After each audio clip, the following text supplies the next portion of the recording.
একটা বেবিকে পৃথিবীতে আনার জন্য যুদ্ধটা কি শুধু মাই করে? আমার তো মনে হয় না। আমার এক্সপিরিয়েন্স বলে যুদ্ধটা কিন্তু বাবাও সমান তালে করে।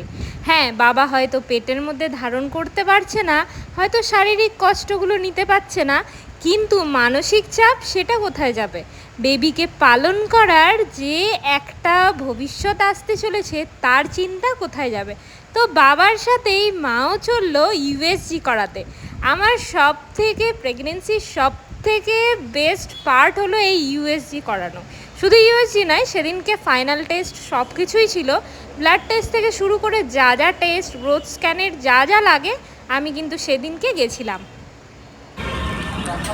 তো একটা জিনিস সবাইকে বলে দিই, যেহেতু আমি একে ঘোষ স্যারের আন্ডারে আছি, স্টার্লিংয়েও আমি দেখিয়েছি অনেকবার। হ্যাঁ, স্টার্লিংও আমি স্যারের কাছে অনেকবার দেখিয়েছি। আর যেটা ব্যাপারটা হচ্ছে সেটা হলো মেডিকেয়ারে যদি ডাইরেক্ট যায় সেখানে একটা ফিক্স অ্যামাউন্ট থাকে, আর যদি স্টার্লিং থেকে করায় তাহলে ডিসকাউন্ট কিন্তু পাওয়া যায়, কিন্তু সেটা একমাত্র একে ঘোষ স্যারকে দেখালেই হবে। সো আমার ভিডিওর মাধ্যমে তোমাদেরকে ছোট্ট একটা টিপস দিয়ে রাখলাম। আচ্ছা, অনেকেই আমাকে বলেছো, জিজ্ঞেস করেছো যে আমার বেবি যখন হবে তখন ভিডিও কে করবে।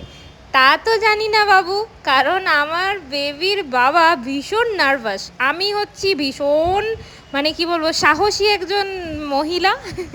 আর আমার বর কিন্তু সেই রকম না। আমার বর ভীষণ শান্তশিষ্ট এবং ভীষণ চিন্তিত থাকছেন সব বিষয়গুলো নিয়ে। তো জানি না কে থাকবেন, তারাই হয়তো ভিডিও করবেন, কিন্তু অনেক মানুষ অপেক্ষা করে আছেন যে আমার এই প্রেগনেন্সি জার্নির, বিশেষ করে সেই সময়টা যেই মুহূর্তে আমার বেবি আমার কোলে আসবে সেই মুহূর্তের ভিডিও বা হসপিটালের ভিডিও।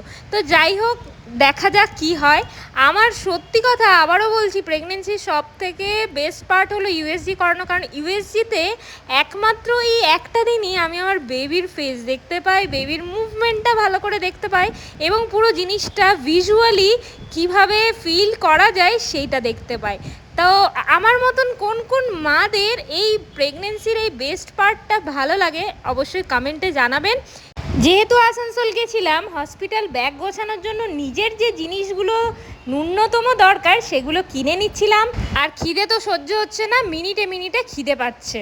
তো চাউমিন এগরোল খাওয়াবো না আমি চাউমিন এগরোল খেতেও আমার এখন ভালো লাগে না। ওই আশাতে ছিল না, আমার প্রেগনেন্সি জার্নিতে অনেক মানুষকে আমি কাছে পেয়েছি, দূর থেকেও অনেক মানুষের শুভেচ্ছা ভালোবাসা পেয়েছি।